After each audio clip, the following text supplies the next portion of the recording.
to Siena Heights Sports Network, and we're here with the head coach of the women's soccer team, Scott Oliver. And how's the season gone so far? We've done actually pretty well. We started 2-0. Probably our score should have been a little bit better than both our games, but we ended up beating Rochester 1-0, and then ended up pulling out a double overtime victory against St. Xavier. So both home games, but so far so good. Nice adjustment to this season with having so many freshmen and things like that. How was the? What could you describe as the? Is what you've progressed from the first game to the second game? I know in the first game you were having some issues with getting the ball across to your open players. Yeah. So did you guys? Really, the first game, in the first half, we created tons of scoring chances and didn't finish them. And then the second half, Rochester made the adjustment to kind of play a lot more defensive, and we struggled with that. Really, our adjustments have been, we typically, as a coach, I don't get into our offensive stuff until this week of the season. We really work on defense most of preseason, all those type of coverage in different situations. And then as the first couple of games go on, we start adjusting to the offense as the defense has been taken care of. So I'm very pleased with where we've been at. Our defense has been good, and now we've been adjusting and going through some attacking type schemes and what we want to do there. So really the adjustments have just come from taking what the opponents are giving us, realizing what our strengths are offensively, and now fine-tuning those into one type of pattern that we want to be.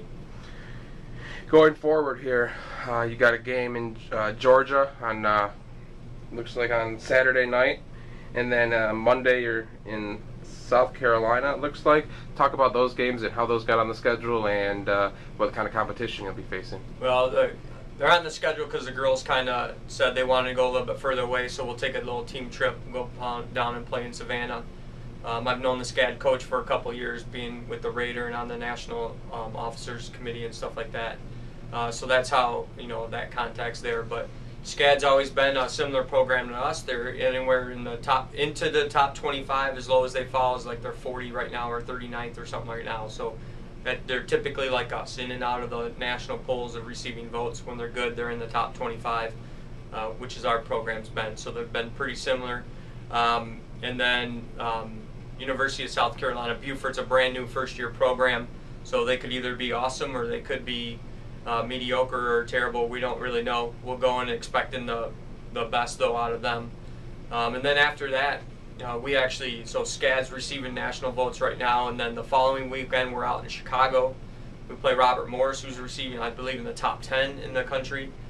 And then we play Olivet Naz here in our own tournament, who's also in the top 25 in the country. So the next 3 weekends, we really are going from playing teams that are respectable to teams that are nationally ranked, and we'll really see what we're made of in those next coming weekends. Talking about, seeing what you're made of, how is who have you seen that has maybe come out as your leaders, maybe your captains? Have you chose your captains, and talk about those ladies?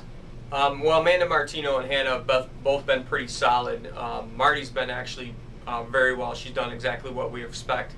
Hannah's in a new role this year, so she's doing what she can, and she's been our fiery leader. But really the most impressive players for us have been, our core group of attackers. It's our 2 forwards, our 2 midfielders. We've been very steady and back, so we have not had really any question marks or whatsoever. We've had girls that have been able to step in and play pretty well. What I'm probably most excited about is our depth, and I think that's what we've got to do a little bit more of, is get more kids involved, because we do have a lot of talent, and now that they're adjusted and seeing what college is, I think they're ready to go, especially after the last couple games and practices after those games. So you might see a little deeper of team in us in the future than what we've been, but we've been great across the board. There's not one kid in our program right now that I'm disappointed or think that needs to really play better or try harder. Speaking of more players, the underclassmen, any leaders coming out from there? They're all leaders. They're all great kids. That's what's kind of funny when you talk about leadership. They all want to do well. They all want to play. They all want to win. They all have that competitive nature. They're all great teammates so far, and that's really what you have to say.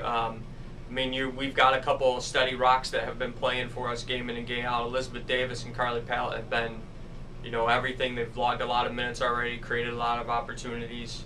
Alexis Donnelly's come off the bench, provided sparks and all that type of stuff for us offensively. Natalie Banky and Aaron Beckwell have both done well in the back for us. Jory Bitter's been well in the midfield. We've got some sophomores that haven't played good. Really, I could name all 30 players and just say, hey, we've been that good. But really, Carly Pallett's been, everything that we expected she would be, and going forward. And same with Elizabeth Davis as far as those go. And a lot of our girls have been like that, and they've stepped right in. And I don't think we've missed anything from what we lost last year.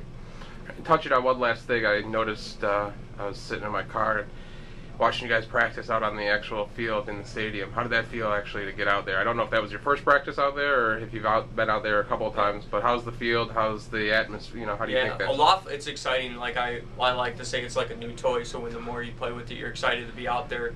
It's a way different game, grass to turf, and I think that was a little bit more of our problems with the Rochester and St. Xavier games. Is we're on turf the day before, and then you've got to go play on grass. So it's a little bit slower. The grass takes away a little bit more of the technical ability. It's a little bit bumpier at Adrian, so that's a little bit tougher. But I mean, we love it.